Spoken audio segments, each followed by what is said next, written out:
Okay, good evening, everyone. Welcome back to Accounting 201. I'm your host, Dr. B. We are in Chapter 8, which means one thing. We made it halfway through the semester. So, here we are. A couple very quick housekeeping items. Very important things to know and to understand where we are in today's meeting. So, week 8, we are at the end of Module 2. We are halfway through the semester, which also means there is a midterm exam. The midterm exam is not terribly long. It's about, I want to say it's 20 questions in length. It is worth 10% of your total grade. It is covering chapters 1 through 8. 1 through 8. It's 20 questions, chapters 1 through 8, so that tells me that on average you'll have 3 to 4 questions per chapter. So what does that mean? I recommend that you start the exam early. You can save your work and come back to it.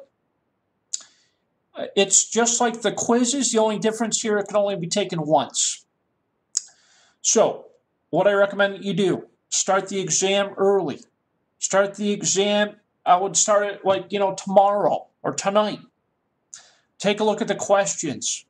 Figure out what chapters they're in. Use your book. Use your notes. Use the PowerPoint slides. Use the internet. There's no reason why you can't do very well on this exam. It's open book, open note, open internet, open everything. And the great thing is you have from now until Sunday to complete it. So again, you can open it up, you can save it. Just don't click save and submit. If you click submit, it comes to me, okay? But if you click save and then close it, you can come back to it and it'll save your answers. So that's a really great thing. So please, I strongly recommend you start early, start often, save, and take breaks, and then just really think about your answers, right? And that's the idea behind the exam. That's how you'll be successful. So what do you owe me by the end of the week on Sunday? You owe me Chapter 8 quiz, and you owe me the midterm exam. Both of those things need to be completed by this Sunday night. It's very important that you take the final exam and have it completed by this Sunday night. Why? Because you will not be allowed to take the exam later. You will not be allowed to take the exam again, right? So it has to be submitted by Sunday night, no exceptions at all. Very, very important, right? And the reason being is because I need to report midterm grades to the university. So that's why. Yeah. Okay. So again, please make sure you take the midterm exam by this Sunday. Covers chapters 1 through 8. You can start it now, save, and return to it. It's open book, open note, open everything. Please, must be completed by Sunday night, no exceptions. So please start it early, start it now, save it, return to it, all that good stuff. Whenever you're ready to submit it, then click submit. But again, very, very important that it's completed by this Sunday. I cannot accept it late. I just cannot, right? I have to report midterm grades, that's why. Okay. I'm off my soapbox, I promise. Okay. I will continually remind you throughout the week. Yep. Okay, week 8, Chapter 8. Chapter 8 has everything to do with receivables. Who can tell me what is accounts receivable? Ms. Harris, what is accounts receivable?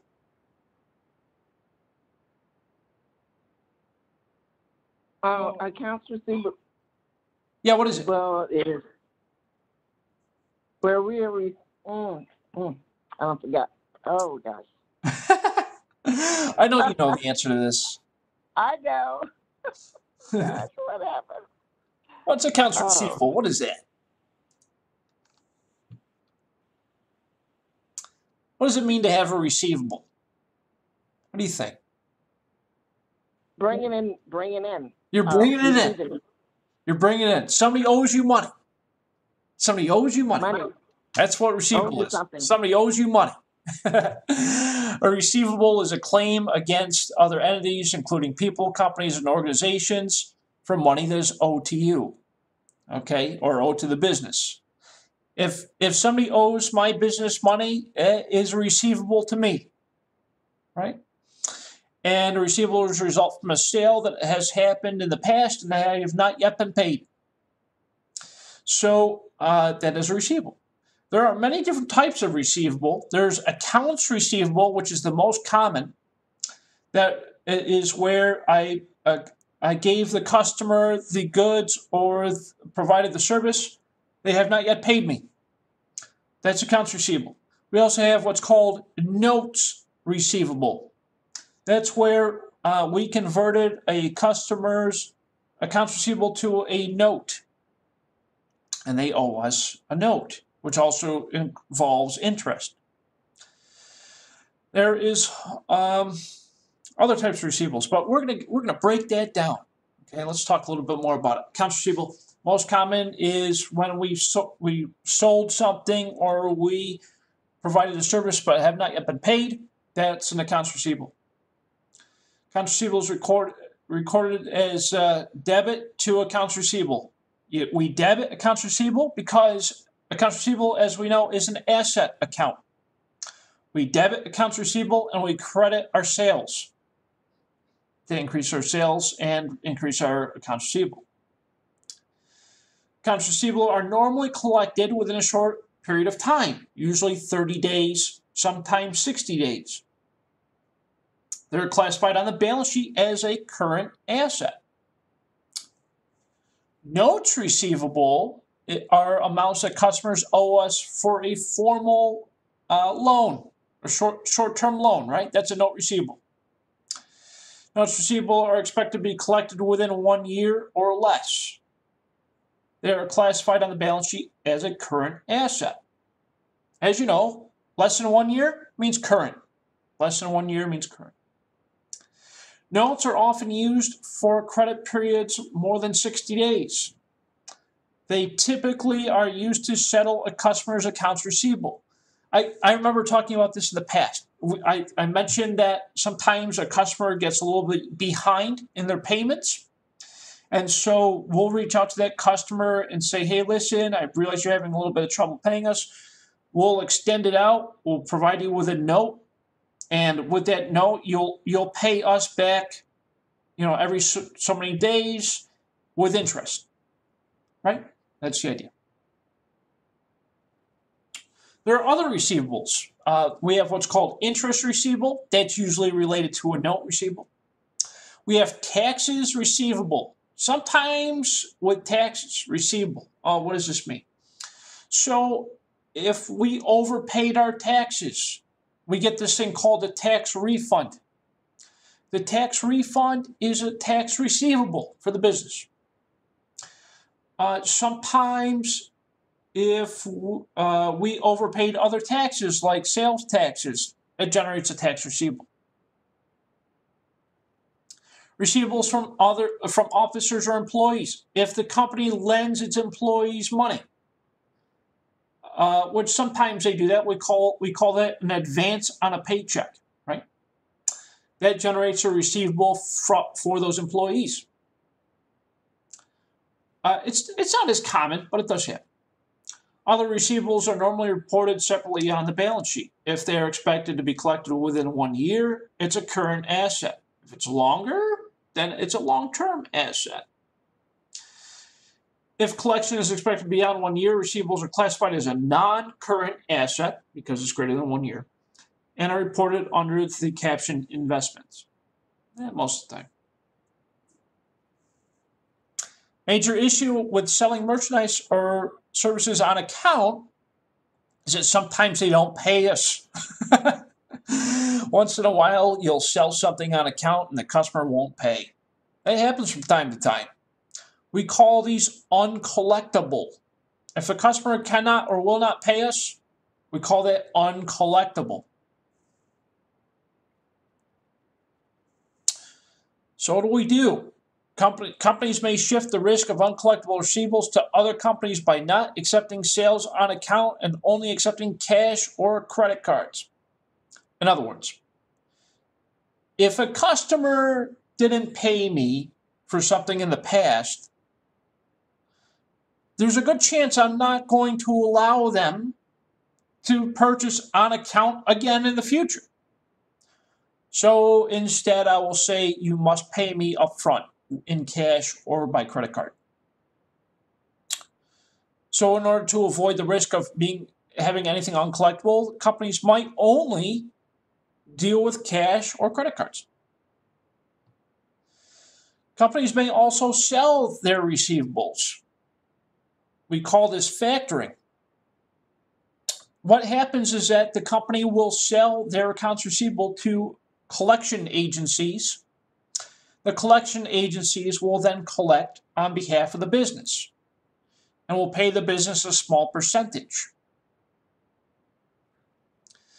Buyer of receivables are called factors. The advantage of factoring is that companies selling its receivables immediately receive cash from the operation for operating and other needs. In other words, if I sell my receivables, that means I get cash for those receivables right away, and that the company that purchased them from me will then deal with my customers. Regardless of how careful a company is in generating credit, some credit sales might not be collectible. Unfortunately, there's always a few people that may not pay us. When that happens, we create an expense. We call it bad debt expense. And we transfer the uncollectible receivable to the expense, bad debt expense.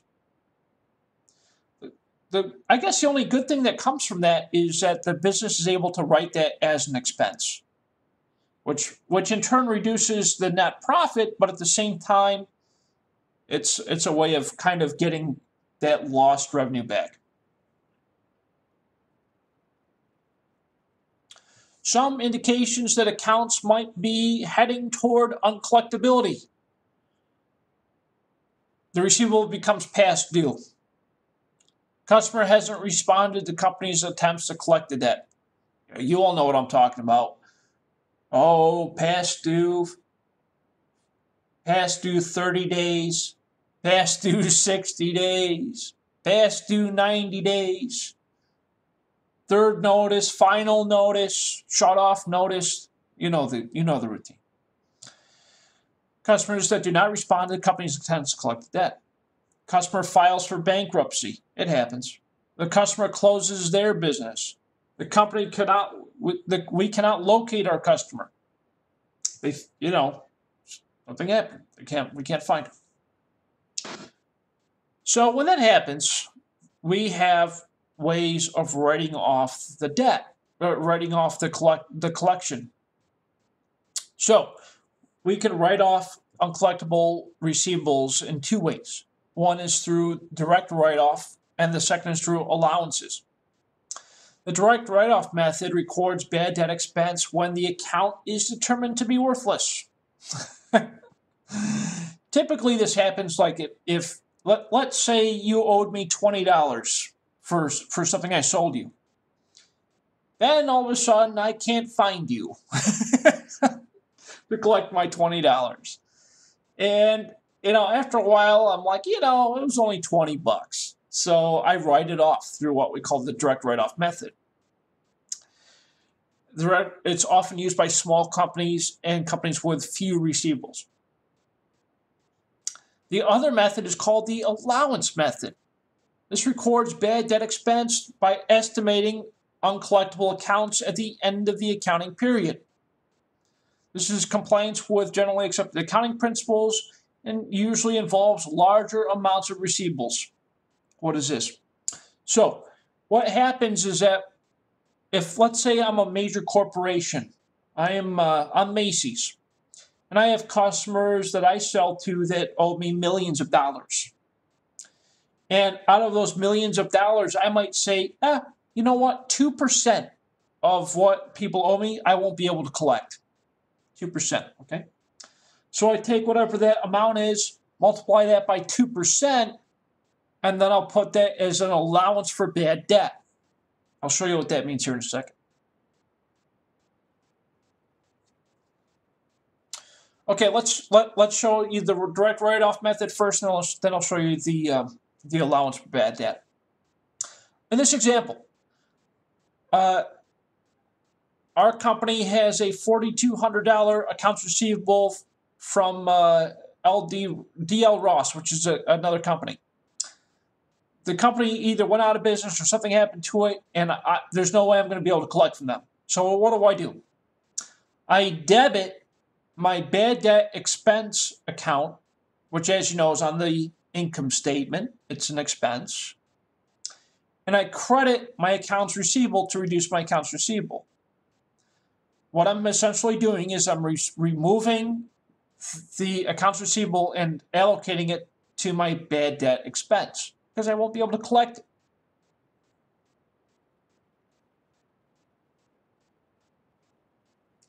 Under this direct write-off method, accounts receivables that have been written off may be collected later. In some case, when that happens, let's say DL Ross comes back and says, oh, hey, I'm so sorry I forgot to pay you. You know, like a year later, comes back home, so I'm so sorry I forgot to pay you. It's simple, no problem. Even after I wrote it off, I can reverse it. In that case, we reinstate their account by reversing the write-off entry. In that case, I would credit bad debt expense and debit the accounts receivable. It's just basically reversing that entry. Then we receive the cash as we normally would. When we receive the cash, we debit cash and credit the accounts receivable. So here's what that looks like. Dear Ross, at first, couldn't find him. Now I found him. Said, hey Ross, hey, welcome back. I'm going to collect from you now. Great. Debit accounts receivable to increase the accounts receivable, $4,200. Credit bad debt expense to reverse that expense, $4,200. Then we debit cash, $4,200 to increase our cash, and we credit accounts receivable, $4,200 to reduce the receivable. So it's basically your standard entry. The only difference here is that this is the first time you're seeing us credit an expense account. We normally never credit an expense account. Expense accounts are normally debited. You know that expense accounts normally carry a debit balance. The difference here is that we're reversing an earlier entry because, hey, we made a mistake or the customer ended up paying us later on. So in this case, we're crediting the expense account. Okay, let me show you the other method. This is the allowance method for uncollectibles. So, in some cases, a larger company might have a larger company might have a larger balance. So we factor a percentage that we won't be able to collect. So here we go. We have a company that owes us $200,000.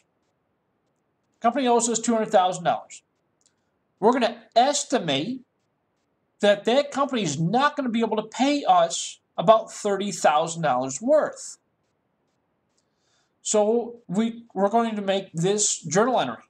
We're going to debit our bad debt expense account to increase our bad debt expense account, and we're going to credit an account called the Allowance for Doubtful Accounts. Credit allowance for doubtful accounts. The allowance for doubtful accounts is a current asset account.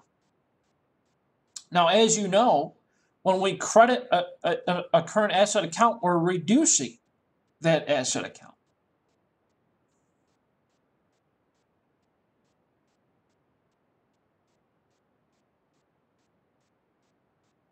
Okay. So the adjusting entry for the income statement and the balance sheet. On the income statement, $30,000 is, we debit the bad debt expense, $30,000. And that's, of course, going to go against the revenue for that period because it's an expense. On the balance sheet, we're crediting receivables by the $30,000. Now here's how it looks.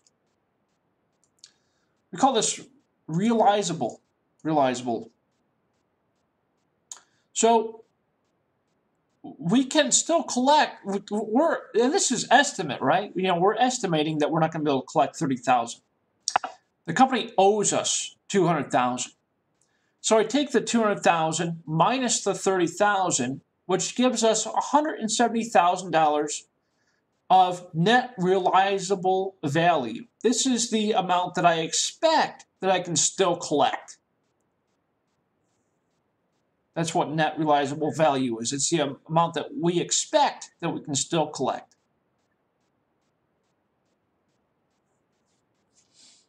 What about write-offs? Write-offs on allowance account. When a customer's account is identified as uncollectible, meaning, hey, there's no way, they're not going to pay us, we'd write it off against the allowance account. This requires the company to remove the specific accounts receivable equal to the allowance account. In other words, I debit my allowance for doubtful accounts and I credit my accounts receivable.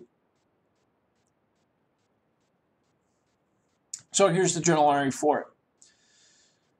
On January 21st, our customer has an account for $6,000 and we write it off because we know we're not going to be able to receive it. So we debit allowance for doubtful accounts and we credit accounts receivable.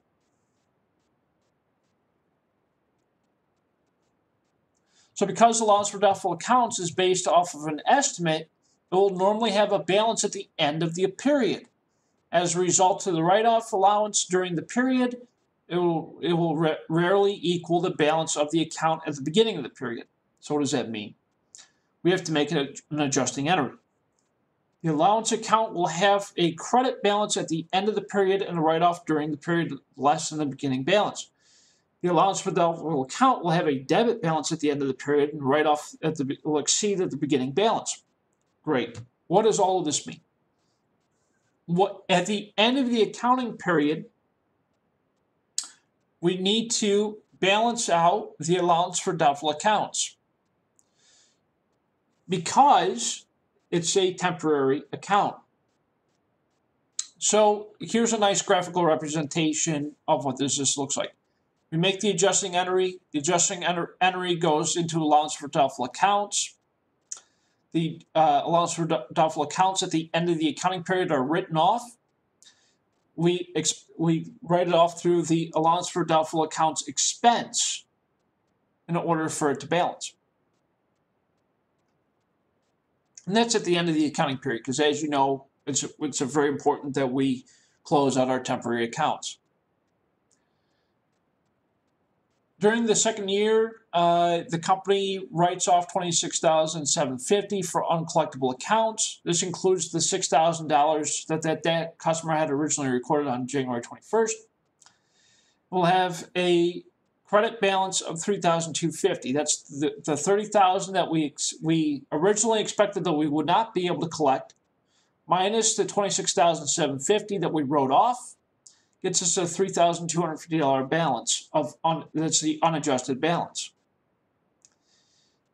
And this is just kind of a nice graphical representation of the unadjusted trial balance before we do the adjusted trial balance. And you all remember that from the accounting cycle chapter 3, I think it was. If the company wrote off $32,100 in the accounts receivable, in the second year, the allowance for doubtful accounts would have a debit balance of $2,100. Allowance for doubtful accounts, credit balance for $3,250 and a debit balance of $2,100. The preceding illustrations before the end of the accounting period. We will have an adjusting entry. So for the adjusting entry, debit doubtful, we debit the allowance for doubtful accounts expense, credit the allowance for doubtful accounts. It's kind of like a contra account, right? Accounts receivable that has been written off against the allowance account may be collected later. Like the direct write-off method, the account is reinstated by an entry that it reverses the write-off entry. The cash received for the payment is and the recorded is a receipt. So here's how it looks. So it's very similar to before. So this is assuming that the company, we had originally wrote it off, but then they came back and said, oh, I'm sorry, I forgot to pay you. Here's the payment. We debit accounts receivable and credit allowance for doubtful accounts. What this does is this increases receivables and decreases the allowance for doubtful accounts. Then we recognize the cash that we received from our customer by debiting cash and crediting the accounts receivable to reduce the accounts receivable. So how do we estimate what we might not be able to collect? In most cases, companies will use a percentage of their total accounts receivable that they won't be able to collect. That percentage is typically based off of an estimate based on past experience, or it might be based off of industry averages, or it might be forecasts for the future. But typically, it's based off of industry average. There are two methods used to estimate uncollectible accounts. One is a percentage of sales, and the second method is an analysis of receivables. Okay, so let's talk about each one. First, percentage of sales. Since accounts receivable are created by a credit to sales, uncollectible accounts can be estimated as a percentage of total credit sales. So, in this example, let's assume the following data. We have a balance of accounts receivable, $240,000. We have a balance of allowance for doubtful accounts of $3,250. And we have total credit sales of $3 million. We're going to use a percentage of our credit sales. Our percentage we're using is 3/4 of 1%, also known as 0.75%. So we've decided that our bad debt expense, we're estimating it to be $22,500. How did we get there? To figure out your bad debt expense, you take your total credit sales, in this case is $3 million, times the bad debt percentage of credit sales. We said it was 3/4 of 1% or 0.75%. So take your 0.75% times $3 million, gets you to $22,500.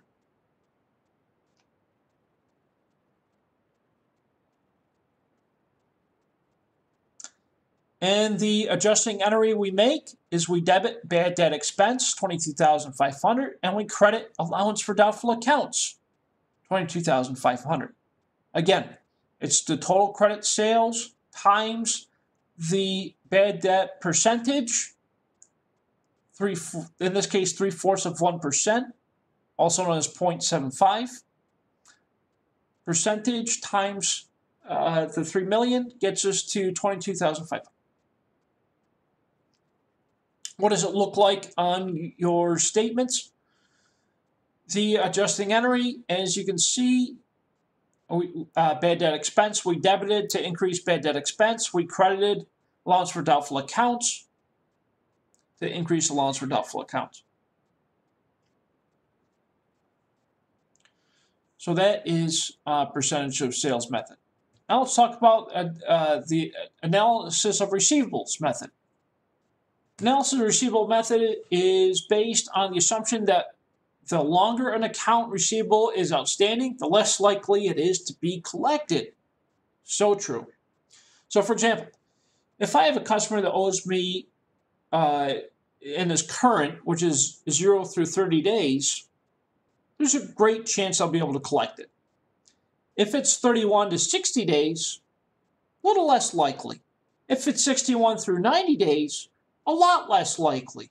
If it's 91 to 120 days, there's a good chance I'm not going to see that customer. If it's over 120 days, it's probably gone. So that's kind of like that's how we analyze if we're going to be able to collect it. The older the receivable gets, the less likely it is you'll collect it. So there's a couple of steps we take to analyzing our receivables. First step is we look at the due date for each account receivable. The second thing we do is we take the number of days each account is past due, and we take the number of days between the due date and the account and the due date of the analysis. Then we look at each account and we place it in our aging report. An aging report is basically, it shows you how long the accounts receivable has been outstanding. Is it 1 through 30 days, 31 through 60, 61 through 90, so forth and so on. 91 through 120, 120 plus, right? Step 4 is we take the total for each age class. Step 5 is the total for each age class is multiplied by the estimated percentage of uncollectible accounts for that class. And step 6 is we estimate the total uncollectible accounts determined by the uncollectible accounts for each class. Okay, so let's talk a little bit more about how we age it. So what we just saw is summarized in what we call an aging schedule. Aging schedule. This is also known as a report of aging. So here's how it looks. Here's how the report looks. So the way it works is we have all of our customers listed out and how much they owe us, and the balances, right? The amount that's not past due, and then it goes past due. They're 1 to 30 days late, 31 to 60 days late, 61 to 90 days late, 91 to 180 days late, 181 to 365 days late, over 365 days late. I have all my customers listed out, their balances, and when it's due. We attribute a percentage to each category or each class based off of how old it is. So what this tells me, this is step 5. I might not be able to collect 2% of everything that's current. What's current is $125,000. I think I won't be able to collect 2%, so that's $2,500. 1 through 30, I'm currently owed $64,000. That's 1 through 30. That's late. I won't be able to collect probably 5% of that. So that's $3,200. And all we're doing here is we're taking the total that's owed for that class, we're multiplying it by the percentage. 31 through 60, I'm owed $13,100. I expect I won't be able to collect 10% of that. That's $1,310. So forth and so on. You see the process here. The older it gets, we see that the percentage dramatically increases. 2%, 5%, 10%, 20, 30, 50, 80. I would probably use higher percentages than that. You know, because if it's over a year old, there's no way. There's no way. Okay. But this is the percentages that this company identified. Now, you might be asking, Dr. B, is there a set percentage we should be going by? The answer is no. These percentages are estimates that the company produced. They're not set by industry. They're not set by any rules. It's just they're estimates, right? So this is aging schedule.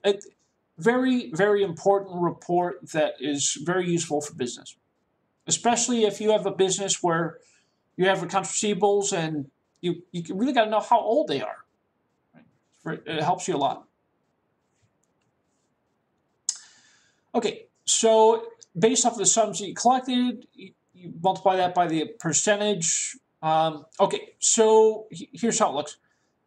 Desired adjusted balance for allowance for doubtful accounts, comparing the sum of the estimated uncollectible accounts and the aging schedule with the unadjusted trial balance of the allowance account determines the bad debt expense. Right. In other words, looking at this, I would debit my bad debt expense by that respective amount and credit my uncollectible accounts by that amount. Here's how it looks. So we had the unadjusted trial balance for the allowance is $3,250. The amount to be added to this balance is $23,240. How we got there? We took $26,490 minus the $3,250. And this is for that time period. So we debit bad debt expense and we credit the allowance for doubtful accounts. Here's how it looks graphically. The adjusting entry, $23,240, $23,240. That helps us to determine the total balance for the allowance for doubtful accounts. Beginning balance plus the adjustment equals ending balance. And this is just another graphical representation using the T accounts. Okay, here's a transaction for another company. March 1st, the company wrote off an account for $3,650. April 12th, they received $2,250 as partial payment for another account. On June 22nd, the company received $3,650 from our earlier customer that we already wrote off. So we ended up reversing that entry. September 7th, we wrote off the following accounts. These are 5 customers that we wrote off that we expect not to be able to collect. December 31st, we used a percentage of our credit sales to estimate our uncollectible expenses based on past history and the industry average. 1.25% is what we expect not to be able to collect. Our total credit sales were $3,400,000. So what do? You take your $3,400,000 times 1.25% to get your total uncollectible estimate. And here's a comparison of the two methods, the direct write-off method and the allowance method. Just kind of give you an idea of what they look like side by side. The direct write-off and allowance methods again. So let's talk about their categories. Bad debt expense is recorded. Under the direct method, we record the bad debt expense when the specific customers are determined to be uncollectible. Under the allowance method, it's a percentage of sales. For the allowance account, under direct write-off method, there is no allowance account. Under the allowance method, we use the allowance account. Primary users. Under the direct write-off method, small companies typically use the direct write-off method, and companies with few receivables. Under the allowance method, it's usually large companies with large receivables. Okay. Now let's go on to notes receivable.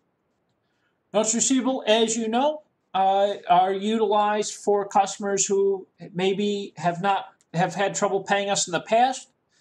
So we convert their accounts receivable to a notes receivable, and there's usually an interest rate tied to it, and the customer agrees to it, and they pay us, and it's usually for a certain amount of time. It's just like a loan, right? It's a loan that we made to our customer. So there's a couple characteristics to a note receivable. It usually has a promissory note. A promissory note is the promise to pay the principal balance, which is the face amount, with interest on a certain date in the future. That's a promise to pay. Right? Characteristics of a promissory note. What is a promissory note? It is a promise that the paying party will pay. The maker of the party is making the promissory note. The payee is the person who says the note is payable. The face amount is the principal balance. This is the amount of which the note is written. The issuance date, it's when it was issued. The due date, also known as the maturity date, is when the note is expected to be paid.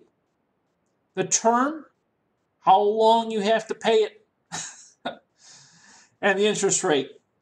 Interest rate is kind of self-explanatory. It's the interest to be paid on the note. Here's how it looks. Face amount, $2,000 in this example. Okay, who's the maker? This is the company that issued the loan or the note to the customer.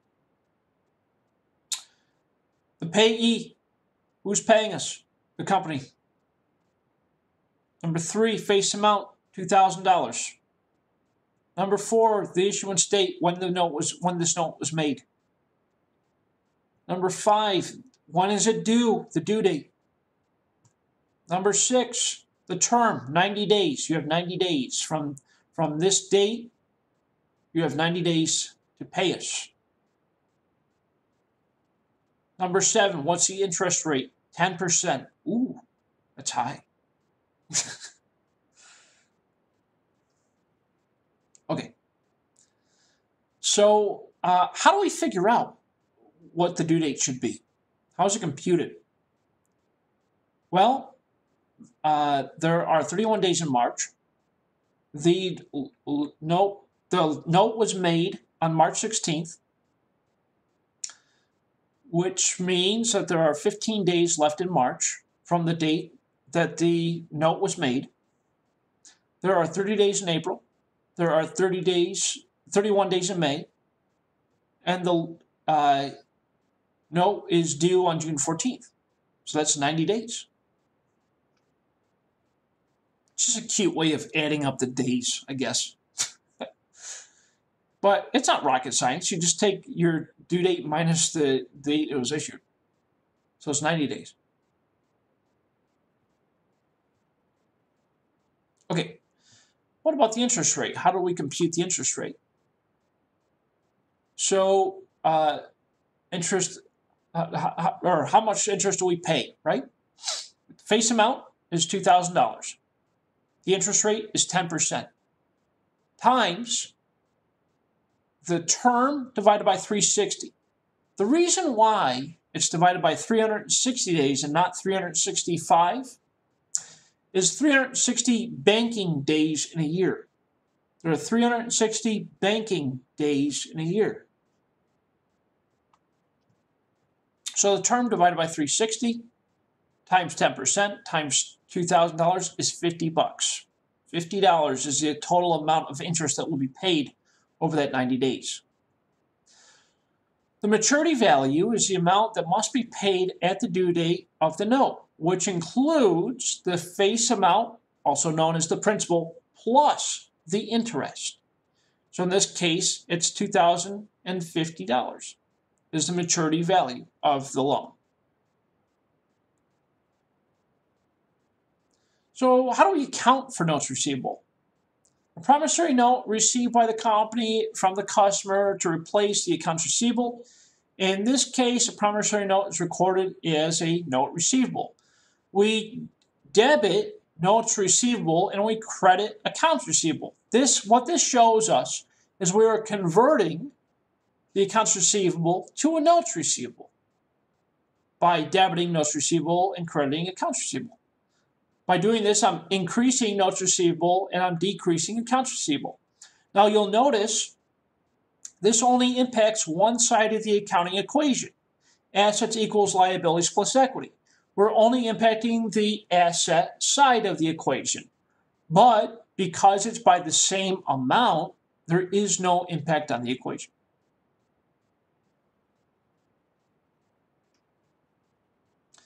At the end of that note, because we issued the note for $6,000, we said, hey, you have 30 days to pay us the $6,000 at an interest rate of 12%. Okay, so 30 days later, the company pays us the $6,000 plus 12% interest. 12% interest on $6,000 is $60. How we got there? 6,000 times 12%, 60 bucks. 6,000 face value plus 60 is 6,060. So we debit cash 6,060, and we credit notes receivable 6,000, and we credit interest revenue $60. Now you can't credit notes receivable the full 6,060 because the $60 is not the face value. It doesn't belong to face value. It belongs to interest.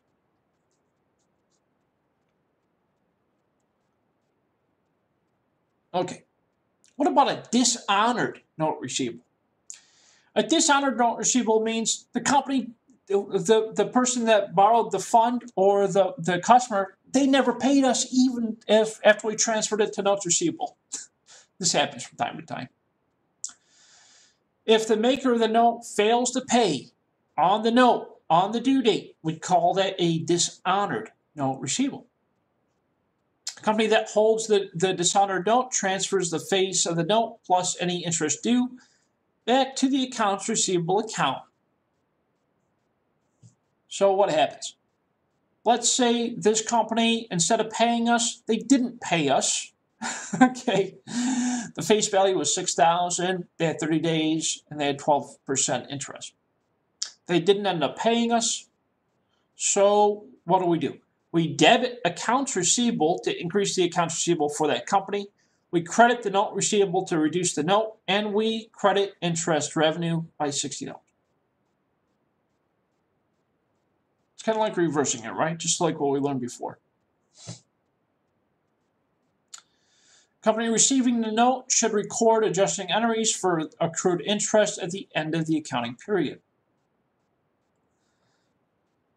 So here's an example. We have a company that issues a $4,000 face value note for 90 days, 12% interest. The note is dated December 1st.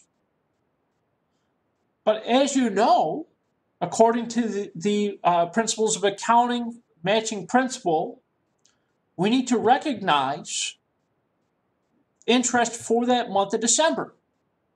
And the rest of it will go to the next year, right? So we need to recognize the amount that we collected in December. So how do we do that? December 1st, we made the note. Debit accounts notes receivable, $4,000. Credit accounts receivable, $4,000. We record interest revenue for the month of December. Because remember, December's the last month of the year, so we need to record revenue in order to get it in for that accounting period.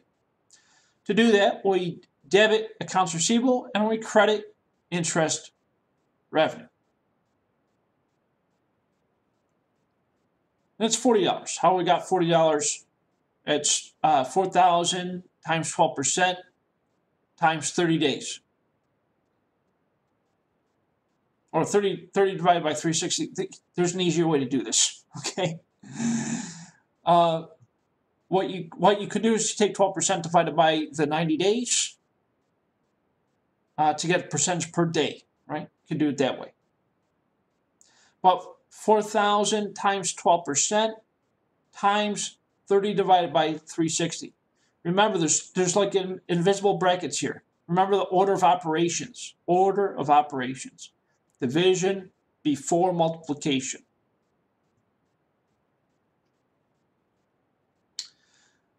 Another example, on March 1st, the company receives $4,120. It's $4,000 face value plus $120 interest. Company receiving the note would journalize it like this. We receive cash, $4,120. So we debit cash. We credit notes receivable, $4,000, that's the face value. We credit interest receivable, $40. We credit interest revenue, $80.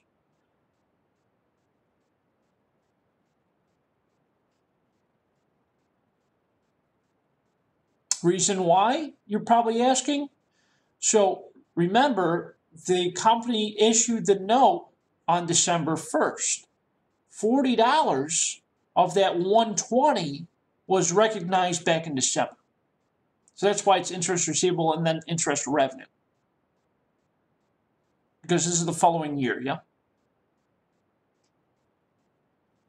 Okay, 2 ratios I need you to know, and then we're done, okay?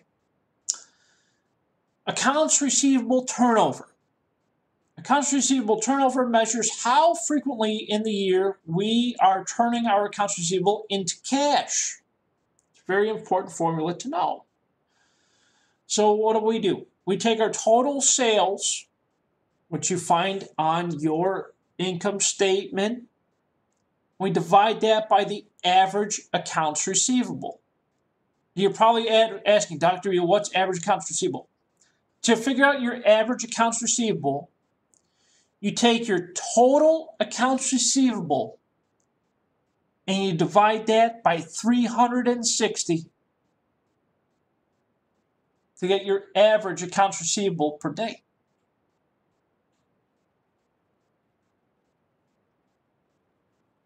Okay, next formula you need to know.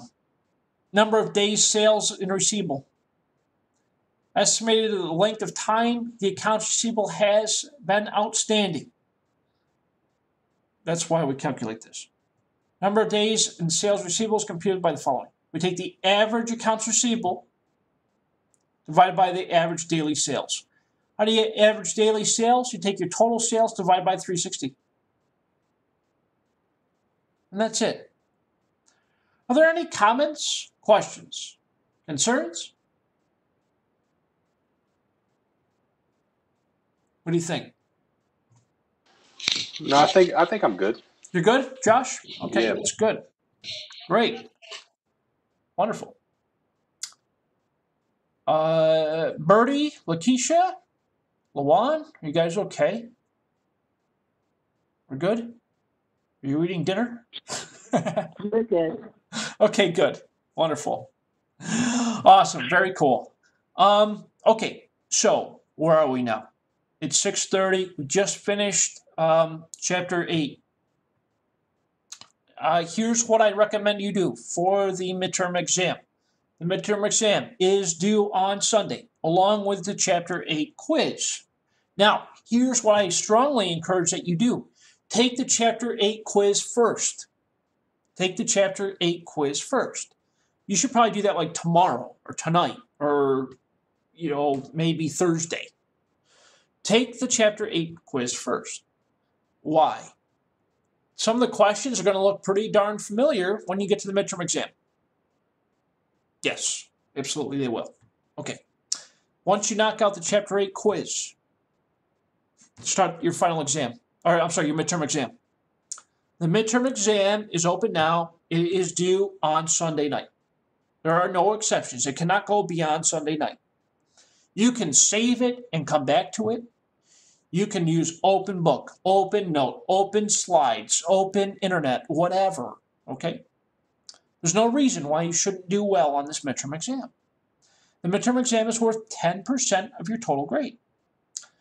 That is one full letter grade for those of you who are keeping score. So what does that mean? If you get half of it right, good. It means you only drop by half of a letter grade. It's important that you do all of the work in this course.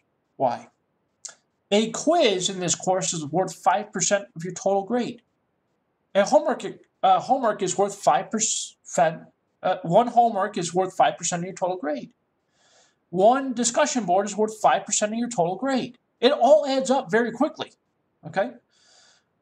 So it's very important that you stay on top of your work in the course. So that's all I'll say about that. So before we close it, we're sure everyone's okay? No comments, questions, concerns? If you run into any problems, make sure you email me. Make sure you call me. I'll take care of it, okay? We'll get through it. All right, well, I hope all of these sessions are helpful for you. I hope you're getting something out of them.